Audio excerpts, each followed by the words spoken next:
Pregunto también, vamos a hablar de talento, pero luego os pregunto también por esa reducción de la jornada laboral que va a llevar a cabo trabajo, haya iniciado los trámites, lo va a hacer por ley sin el apoyo de la COE. Me contáis a ver qué pasa a partir de ahora. Digo que vamos a hablar de talento porque se publicaba esta semana el informe del talento joven realizado por la asociación DEC, la Asociación para el Desarrollo de la Experiencia de Cliente, y la consultora IZO, con un objetivo que es entender cuáles son los factores clave que motivan y los valores que guían el desarrollo profesional de la generación Z, que esto creo, nuestro invitado seguro que sabe más, que son los nacidos entre los mediados de los 90, principios de los 2000, los que andarían ahora mismo más o menos rondando por debajo de los 30. Nuestro invitado, que es don José Serrano, que es vocal de DEC y es el consejero delegado de IZO España. Don José, bienvenido, muy buenos días.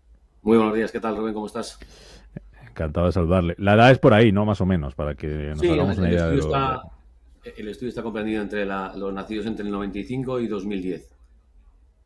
Vale, o sea que vamos ahí en esa época. Y a esa gente, a esos trabajadores, a esas edades, ¿qué es lo que le motiva a la hora de elegir una empresa, a la hora de decidir cambiarse, a la hora de quedarse en una compañía, así en general? Pues mira, la generación Z tiene muy claras sus prioridades. La verdad es que a la hora de elegir un empleo, el estudio arroja tres datos muy claros que dicen que en primer lugar destacan la conciliación y la flexibilidad horaria como el aspecto más importante, con un 25% aproximadamente. La segunda opción o segunda prioridad es la remuneración y los beneficios. Y como tercera, el desarrollo y crecimiento profesional. Sin embargo, es curioso que al analizar las razones detrás de los cambios de empleo, cuando alguien quiere cambiar de empleo, este orden se invierte, ¿no? Entonces, en primer lugar, que eligen son la remuneración y los beneficios, y pasan a ser la principal motivación del cambio, seguido muy de cerca del desarrollo y crecimiento, y en tercer lugar, la conciliación y la flexibilidad horaria. Claro, ¿y por qué? Pues es una cosa curiosa, ¿no? O al menos parece curiosa, ¿no? Que cuando uno está dentro de una empresa prioriza el tema de la conciliación, el tema de la flexibilidad, pero cuando nos llama al vecino le pedimos que nos pague más.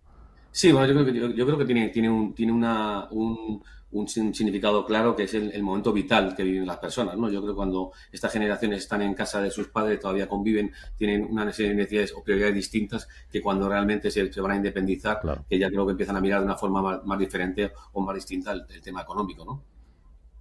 Dentro de esa conciliación, dentro de esa flexibilidad laboral que pedían, ¿qué medidas son las que más se valoran o qué medidas son las que reclaman esa generación Z o pueden poner a disposición de esa generación Z las empresas para retener ese talento o para atraer ese talento? Por ejemplo, teletrabajo, que se puso muy de moda con la pandemia. José, Sí, sí, ¿se sí, sí. pide esta generación pide teletrabajo, por ejemplo?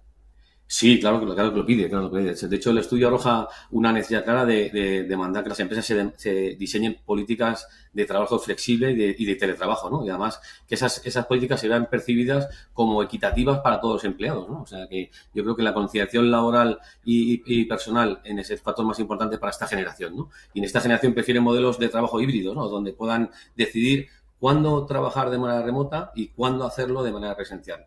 Por lo que algunas de esas medidas que podemos utilizar o que pueden utilizar las compañías para mejorar o para fidelizar este talento o para traerlo, como decías, o sea, yo creo que por un lado puede ser incrementar política de trabajo de híbrido flexible, o sea, dar a los empleados la autonomía para elegir qué días trabajar desde casa o qué días trabajar desde la oficina, ¿no? Ofrecer horarios laborales flexibles que permitan a los jóvenes ajustar su jornada en función de sus necesidades personales o establecer incluso políticas de apoyo de salud mental, ¿no?